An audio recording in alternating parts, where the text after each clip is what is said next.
నేనైతే చాలా చాలా బాధపడ్డాను. ఎందుకంటే ఈ దేశానికి వెన్నెముక్క రైతని అంటారు. కానీ ఆ రైతుకే ఇల్లు బాడీకి ఇవ్వడానికి ఇంతగా ఆలోచిస్తున్నారా అని చెప్పేసి చాలా బాధపడ్డానండి. ఇంకా తర్వాత వచ్చేసి ఇల్లంతా వెతికిన తర్వాత ఎక్కడా కూడా మనకి సెట్ అవ్వలేదు. సెట్ అయిన చోటనేమో ఇవ్వలేదన్నమాట. ఇంకా సరేలే అని చెప్పేసి ఇప్పుడు మనం పెట్టిన షాప్‌లోనే టిఫిన్ సెంటర్ ఉండే అని చెప్పేసి చెప్పాను కదండీ! అదే టిఫిన్ సెంటర్‌లో మేము వెళ్ళి హాట్‌గా దోసలేపించుకొని తిని కూర్చొని వెళ్తూ ఉండగా మాకు తెలిసిన ఒకతను ఏమి ఇక్కడంతా ఫ్యామిలీ ప్యాకేజ్ యేసుకొని అందరూ తిరుగుతున్నారని జెప్పేసి తను అడగటము.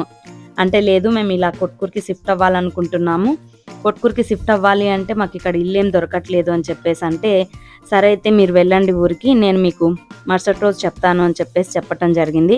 సో, అలా చెప్పటం వల్ల మేము ఊరెళ్ళిపోయాము. నెక్స్ట్ డే మార్నింగ్ మాకు వాళ్ళు కాల్ జేసి పలానా చోట ఇల్లుంది రండి అని చెప్తే నేను మా హస్బెండ్ వచ్చాము.